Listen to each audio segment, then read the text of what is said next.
Declan, you're a health and safety manager in construction. Yep, you're a rugby coach. Mm-hmm. Mike, Yeah. I've got a couple of questions for you. Yep. Who do you think is going to win the World Cup? Ireland. Fuck off. No way. All right, so we finished top of our group. We beat New Zealand in the quarterfinals. We beat England in the semis.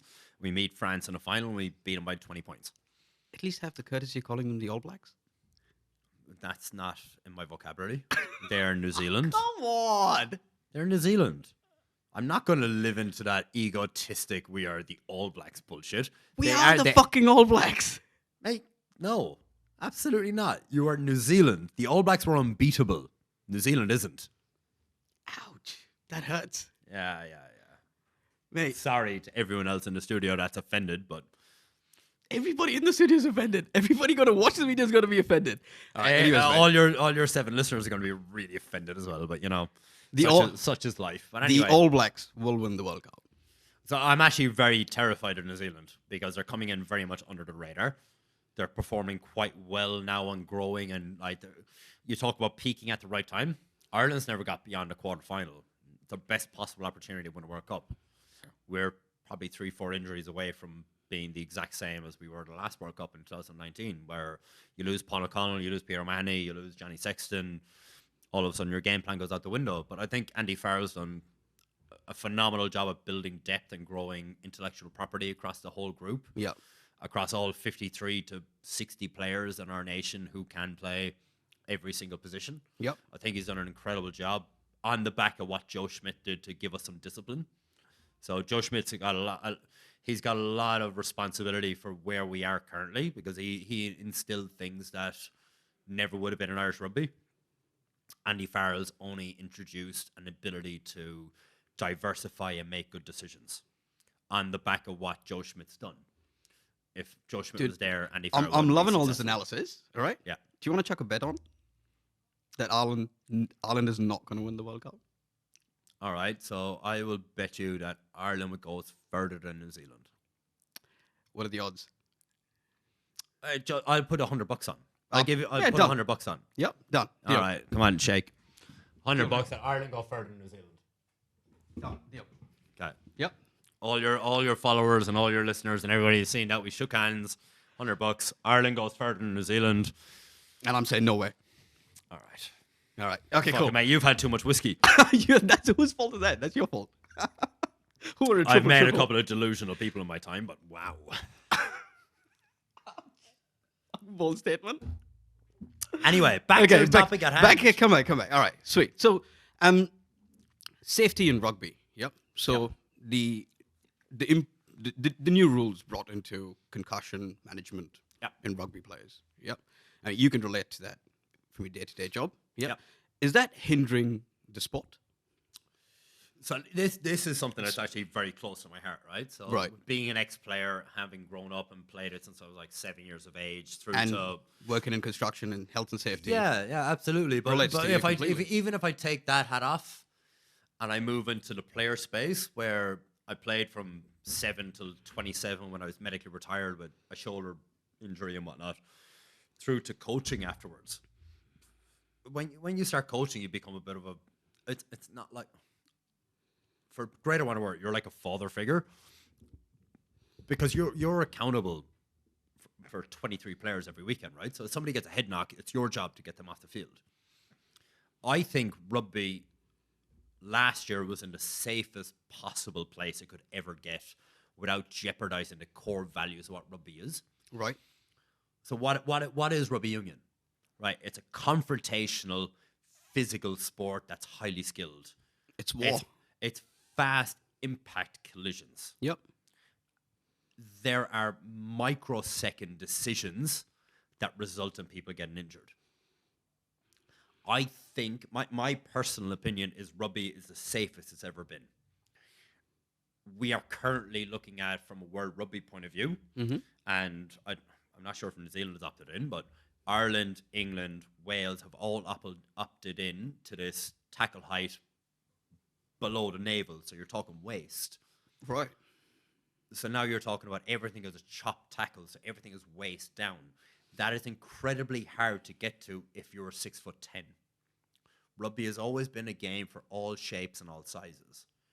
The way the game is currently going is taking away from the ability to be all shapes and all sizes.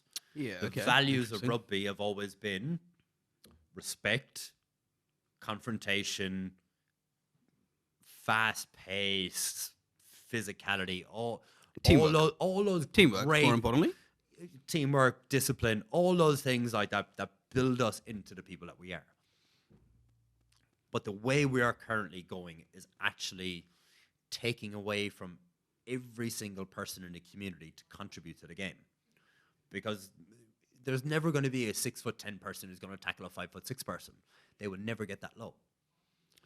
So what you're telling me is I can't play rugby then? I've made the way rugby's going. I'm 6 foot. I won't be able to play rugby in a couple of years because it's not going to be a game for all shapes and sizes. Yeah, it's literally going to be a game of who can get their hips lower than the other person and not get yellow carded. Because the way it's going is, if you hit somebody around the nipple, it's a yellow card in club rugby. Right. That's the way rugby's going. You hit someone in the head, it's a red. Is it killing the sport? But what's the values of it? Right? Yeah. It's a confrontational, physical, fast sport, disciplined. It's a game for thugs played by gentlemen. 100%. Yep. Soccer's a game for gentlemen played by thugs, and rugby's a game for thugs played by gentlemen. Mm-hmm. But yet we're focusing so much on the outcomes of concussion, which I totally agree with. But I don't believe that we're going to get any safer by reducing tackle height to put my head closer to someone else's knee. Yeah. You think of that for a minute, right? I'm thinking about it. I'm processing it. We're reducing the tackle height from, so you can't hit over the shoulders. Yep. So if I hit you around the chest, like the pec area, and your head whips, damage on you because it's a soft carry from you and I put a dominant hit on. But now I have to sink my hips and try and get to your knees. And if I make a bad decision or in a split second, my head goes in front of your hip instead of the back of your hip. And I go, for example, in front of your hip and I clip a knee. Yeah. If I go back of your hip, I clip an arse cheek. In a split second, I'm unconscious or I'm conscious. And that's every tackle. That's every single tackle. We are taking away the tackler's choice. We are putting him in a risk of 50-50. You make a good tackle or you're knocked out. That, for me, is not making the game any better. That is making it actually more hazardous. For me, we are trying to teach people better tackle technique. Yeah. But at the end of the day, it's all about dominance. Yeah. Right? It's all about winning the physical battle and being physically more dominant than your opposite number or the person running at you. And if you're putting parameters in specifically to stop me being dominant in the means that I am very comfortable with to actually do it legally and safely without hurting significantly the other person, you're now jeopardizing my safety. So I don't believe what World Rugby is doing is in the best interest of rugby. We are going to lose. Is that going to have a huge impact on the World Cup, you reckon? This World Cup, no. Next World Cup, yes. Okay. We are losing. So in New Zealand, we are losing hundreds of players out of school every year. The club game in New Zealand is dying. Right. It is absolutely dying. One of the reasons is everybody wants to be a professional rugby player. The other reason is not every player is a professional rugby player. Another reason is not every player has an affiliation with a club. So you go through a junior grade. So, for example, my club Eden, you go from junior to 6 to 12. You leave at 12, you go to Auckland Grammar. You leave Auckland Grammar at 17, and you go, fuck it, my mates are all going to suburbs. I'm going to go play with my mates in suburbs. You have no affiliation with a club. The club game in New Zealand is dying. Ouch. That is nationally. Yeah. So I'm going to throw this out there to anybody in New Zealand rugby who's listening. You need to scrap you need to scrap like the second 15, the third 15, the fourth 15. You need to get rid of them, and you need to reintroduce club rugby from 13s, 14s, 15s, 16s, 18s to affiliate players with clubs. Why is club rugby important? Like clubs feet. For everybody that doesn't understand. What do you do after school? Not every player goes straight into the Auckland setup or straight into Blues. They go play club rugby. They go play NPC. Yep. A lot of players get picked up from NPC Clubs into clubs. Yeah, right. Or sorry, clubs Clubs into too. NPC. Yeah. Right? So for me, there's a huge disconnect because every club has a really strong junior setup. Yeah. From 6s to 12s. But as soon as they leave, there's no affiliation with a club. My biggest thing, and it's, mate, when I was in Ireland, I used to play, I played under 12s in a club, 13s, 14s, 15s, 16s, 18s in the school, 13s, 14s, 15s, 16s, 18s with a club. I couldn't get enough of playing rugby. Oh, yeah. But now we're taking away from kids to go, you can only play with a school. Where's the affiliation with a club to grow a club? That is literally the cancer in New Zealand rugby. Right. It is literally the fact that you take people out of a club, put them in a school, and they have no affiliation until they leave school. If you want to grow the game in this country, you have to keep them affiliated with a club if they're not playing first 15. Yeah.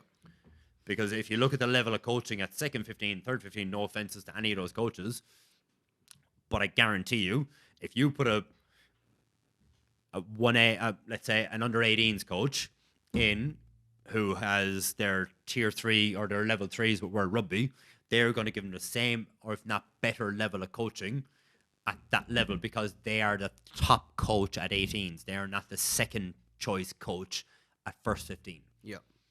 So for me, if you want to grow the game in this country, you got to bring back club rugby. Yep. So I have an interesting rugby story. Yeah. Hit me. Come on. Hit me.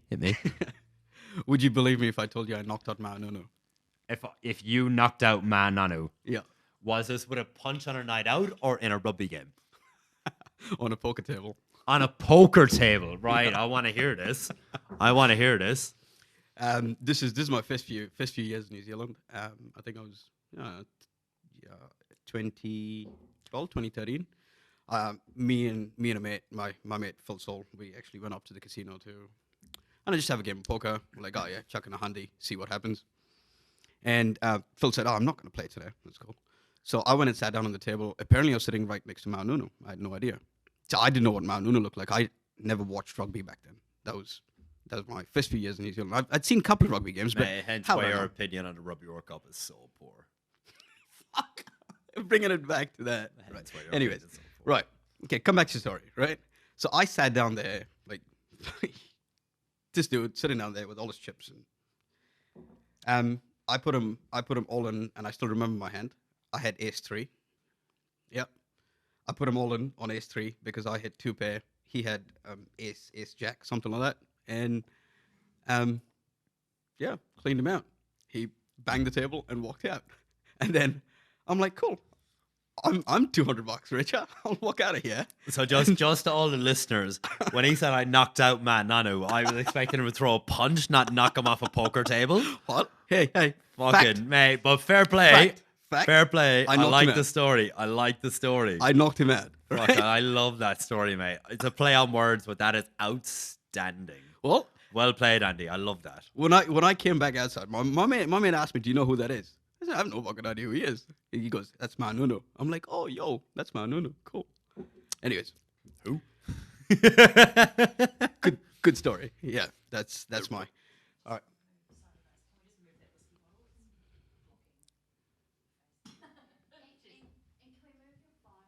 right. I think we're pretty much wrapped up, aren't we? I think we're pretty much wrapped up, aren't we? Oh, do you not want me to rant a little bit more about club rugby and whatnot? How long have you gone? We've gone over 7 minutes. Fuck it, man. We've gone for a while. This is an hour and 20 minutes of a conversation. Yeah, cool. Should we wrap it up there? That's up to you. Yeah. You want to keep grilling me about things? I'll just keep. No. I'm done. All right, we're still rolling. We good? Cool. Hey, Declan, mate. Thank you so much for being here, and I really appreciate your time to come on the podcast. It's been great having you, and great getting all the insights on health and safety in New Zealand and rugby. And I'm pretty confident I'm going to win that bet for $100, and I'll come to cash in on that that $100 for sure. Well, firstly, thank you. Appreciate you having me on. And again, just a reminder to everybody out there that this is just my opinion. So You may agree, you may disagree. You don't need to come at me about it. So thank you very much for having me. Also, you are delusional. Andy, you are delusional. So Ireland are going to win the World Cup. And thank you again for having me. Cheers, mate.